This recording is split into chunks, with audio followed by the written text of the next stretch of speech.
ಆತಂಕ ಜಾಸ್ತಿ ಆಗ್ತಿರೋದು JN1 ಕಾಣಿಸ್ಕೊಂಡವರಲ್ಲಿ ಸಾವಿನ ಸಂಖ್ಯೆ ಕೂಡ ಇದೆ ನಮ್ಮಲ್ಲಿ. ಸೊ ಹಾಗಾಗಿ ಈಗ JN1 ತಳಿಯ ಫೀವರ್ ಜನರಿಗೆ ಜಾಸ್ತಿ ಆಗ್ತಾ ಇದೆ.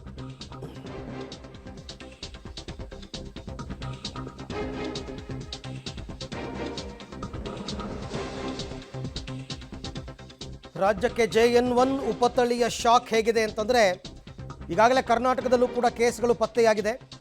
JN1 ತಳಿಯ ಒಟ್ಟು ಕೇಸ್ಗಳಲ್ಲಿ ಬೆಂಗಳೂರಿನದ್ದೇ ಪಾರುಪತ್ಯ, ಬೆಂಗಳೂರಿನಲ್ಲೇ ಜಾಸ್ತಿ. ಬೆಂಗಳೂರು ಸೇರಿದಂತೆ ಜಿಲ್ಲೆಗಳಲ್ಲಿ ಈಗ JN1 ತಳಿ ಪತ್ತೆ ಆಗ್ತಾ ಇದೆ. ಆರಂಭದಲ್ಲಿ 1, 2, 3 ಇರುತ್ತೆ, ಆಮೇಲೆ ಅದು ಜಾಸ್ತಿ ಆಗ್ತಾ ಹೋಗುತ್ತೆ. ಈಗ ರಾಜ್ಯದಲ್ಲಿ ಒಟ್ಟು 34 JN1 ಕೇಸ್ ಪತ್ತೆಯಾಗಿದೆ, 3 ಸಾವಾಗಿದ್ದಾರೆ. ಯಾವ್ಯಾವ ಜಿಲ್ಲೆಯಲ್ಲಿ ಅಂದರೆ ಬೆಂಗಳೂರಿನದ್ದೇ ಪಾರುಪತ್ಯ 20 JN1 ತಳಿ ಪತ್ತೆಯಾಗಿದೆ. ಈಗ ಒಟ್ಟು 1 ಮೈಸೂರು 4 JN1 ಕೇಸ್ ಪತ್ತೆಯಾಗಿದೆ. ಮೈಸೂರಿನಲ್ಲಿ 4, ಬೆಂಗಳೂರಿನಲ್ಲಿ 20, ಮಂಡ್ಯದಲ್ಲಿ 3 JN1 ಕೇಸ್ ಪತ್ತೆಯಾಗಿದೆ ಇಲ್ಲಿ ತನಕ. ರಾಮನಗರ 1, ಬೆಂಗಳೂರು ಗ್ರಾಮಾಂತರ 1, ಕೊಡಗು 1, ಚಾಮರಾಜನಗರ 1. ನೋಡಿ, ಎಲ್ಲ ದಕ್ಷಿಣ ಕರ್ನಾಟಕದ ಜಿಲ್ಲೆಗಳೇ ಇದೆ. ಬೆಂಗಳೂರಿನ ಸುತ್ತಮುತ್ತಲ ಜಿಲ್ಲೆಗಳೇ ಇದೆ, ದೂರನೂ ಇಲ್ಲ. ಬೆಂಗಳೂರು, ಮೈಸೂರು, ಮಂಡ್ಯ, ರಾಮನಗರ, ಬೆಂಗಳೂರು ಗ್ರಾಮಾಂತರ, ಕೊಡಗು, ಚಾಮರಾಜನಗರ.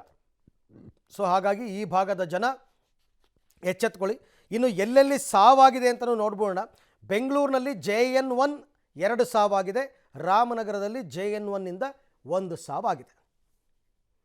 ಈ ಬಗ್ಗೆ ಮತ್ತಷ್ಟು ಮಾಹಿತಿ ನನ್ನ ಕೊಲೀಗ್ ಲೋಕೇಶ್ ಅವರಿಂದ ಪಡೆಯೋಣ. ಲೋಕೇಶ್, ಇವಾಗ JN1 ಪತ್ತೆ ಆಗ್ತಾ ಇರೋದು 34 ಕೇಸು ಒಟ್ಟು.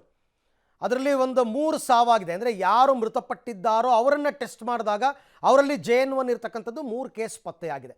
ಹಾಗಾಗಿ ಇದು JN1 ಆತಂಕ ಅಂತನ. ಈಗ ಬೇರೆ ಬೇರೆ ತಳಿಗಳೇನಾದರೂ ಕಾಣಿಸ್ಕೊಂಡಿದ್ರೆ ಅದು ಕೂಡ ಅಷ್ಟೇ ಮಾರಣಾಂತಿಕವಾಗುತ್ತೆ ಅಂತನ, ಹೇಗೆ ಇದು? ಅರವಿಂದ್, ಈಗ ಪ್ರಮುಖವಾಗಿ ಸರ್ಕಾರನೇ ಹೇಳ್ತಾ ಇದೆ, ತಜ್ಞರು ಕೂಡ ಹೇಳ್ತಾ ಇದೆ, WHO ಕೂಡ ಹೇಳ್ತಾ ಇರುವಂಥದ್ದು ಏನು ಅಂತಂದ್ರೆ, ಯಾರು ದೀರ್ಘಕಾಲದ ಸಮಸ್ಯೆಯಿಂದ ಬಳಲ್ತಾ ಇರ್ತಾರೋ ಅಂಥವ್ರು ಈ ವೈರಸ್ ಇಂದ ಎಚ್ಚರಿಕೆಯನ್ನು ವಹಿಸಬೇಕು ಅಂತ ಹೇಳ್ತಾ ಇದ್ದಾರೆ. ಈಗ ಸಾವನ್ನಪ್ಪಿರುವಂಥವ್ರು ಬರೀ ಈ ವೈರಸ್ನಿಂದನೇ ಸಾವನ್ನಪ್ಪಿಲ್ಲ, ಅವರಿಗೆ ಬೇರೆ ಬೇರೆ ಕಾಯಿಲೆ ಇದ್ದು ಆ ಕಾಯಿಲೆ ಸಮಸ್ಯೆಯಾಗಿ ಆಸ್ಪತ್ರೆಗೆ ದಾಖಲಾಗಿದ್ರು. ಆಸ್ಪತ್ರೆಗೆ ದಾಖಲಾದಾಗ ಕೋವಿಡ್ ಟೆಸ್ಟ್ ಮಾಡಿದಾಗ ಅವರಲ್ಲಿ ಈ ವೈರಸ್ ಇತ್ತು ಎನ್ನುವಂಥದ್ದು ಪತ್ತೆ ಆಗಿದೆ. ಹಾಗಾಗಿ ಯಾರು ಈ ಒಂದು ಶ್ವಾಸಕೋಶದ ಸಮಸ್ಯೆ, ಹೃದಯ ಕಾಯಿಲೆ ಸಮಸ್ಯೆಗಳಿಂದ ಬಳಲ್ತಾ ಇದ್ದಾರೋ ಅವರು ಎಚ್ಚರಿಕೆಯನ್ನು ವಹಿಸಿ ಕೂಡಲೇ ಟೆಸ್ಟನ್ನು ಮಾಡಿಸ್ಕೊಳ್ಬೇಕಾಗತ್ತೆ ಅಂಥದನ್ನು WHO ಕೂಡ ಸಂದೇಶವನ್ನು ರವಾನೆ ಮಾಡಿದೆ. ಹಾಗಾಗಿ ಈ ವೈರಸ್ಸು ಅತ್ಯಂತ ಅಪಾಯಕಾರಿ ಅಂತಂದರೆ ಈ ರೀತಿ ಬೇರೆ ಬೇರೆ ಕಾಯಿಲೆಯಿಂದ ಬಳಲ್ತಾ ಇರೋರು ಮತ್ತು 60 ವರ್ಷ ಮೇಲ್ಪಟ್ಟವರು, ವಯಸ್ಸಾಗಿರುವಂಥವ್ರು ಕೂಡ ಎಚ್ಚರಿಕೆಯನ್ನು ವಹಿಸಬೇಕಾಗತ್ತೆ. ಅದು ಈಗಾಗಲೇ ಬೆಂಗಳೂರಿನಲ್ಲಿ 2 ಸಾವಾಗಿದ್ದು, 67 ವರ್ಷದ ಒಬ್ಬ ವ್ಯಕ್ತಿ ಖಾಸಗಿ ಆಸ್ಪತ್ರೆಯಲ್ಲಿ ಮೃತಪಟ್ಟರು. ಅವ್ರಿಗೂ ಕೂಡ ಬೇರೆ ಬೇರೆ ಕಾಯಿಲೆಯಿಂದ ಬಳಲ್ತಾ ಇದ್ರ ಜೊತೆಗೆ ಹಾರ್ಟ್ ಸಮಸ್ಯೆ ಇತ್ತು ಅಂತಲೂ ಕೂಡ ವರದಿಯಾಗಿತ್ತು. ಆ ಕಾರಣದಿಂದಾಗಿ ಅವರಿಗೆ ಟೆಸ್ಟ್ ಮಾಡಿದಾಗ ಅವರಲ್ಲಿ JN1 ಇರೋದು ಕೂಡ ಪತ್ತೆ ಆಗಿದೆ. ಅವರ ಸ್ವಾಬನ್ನು ಕೂಡಲೇ ಜಿನಾಮಿಕ್ಗೆ ಕಳಿಸಿದಾಗ ಈಗ ನಿನ್ನೆ ಅವರ ವರದಿ ಬಂದಿರುವಂಥದ್ದು. ಇನ್ನೊಂದು ಸಾವು ಕೂಡ ಬೆಂಗಳೂರಿನ ಪಶ್ಚಿಮ ವಲಯದಲ್ಲಿರ್ತಕ್ಕಂಥ ವ್ಯಕ್ತಿ, ಆ ವ್ಯಕ್ತಿಗೂ ಕೂಡ ಹೃದಯ ಸಂಬಂಧಿ ಕಾಯಿಲೆಯಿಂದ ಬಳಲ್ತಾ ಇದ್ರು.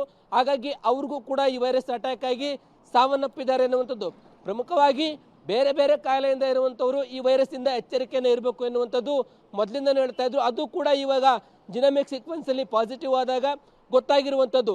ಈ ನಿಟ್ಟಿನಲ್ಲಿ ಇದು ಜೀವಕ್ಕೆ ಅಪಾಯ ಆಗಿರುವಂಥದ್ದು ಯಾವುದು ಅಂತಂದರೆ ಇವರಿಗೆ ಅಂದರೆ ಡಿಸೀಸ್ಗಳಿಂದ ಬಳಲ್ತಾ ಇರೋರಿಗೆ ತೀರಾ ಅಪಾಯ ಅಂತ ಹೇಳ್ತಾ ಇರುವಂಥದ್ದು. ಹೀಗಾಗಿ 3 ಸಾವಾಗಿದ ನಂತರ ಅವರ ಸ್ವಾಬನ್ನು ಕೂಡ ಜಿನೋಮಿಕ್ಗೆ ಕಳಿಸಿದಾಗ ಅವರಲ್ಲಿ ಒಂದು ಹೊಸ ತಳಿ ಇರುವಂಥದ್ದು ಪತ್ತೆ ಆಗಿದೆ. ಅರವಿಂದ್.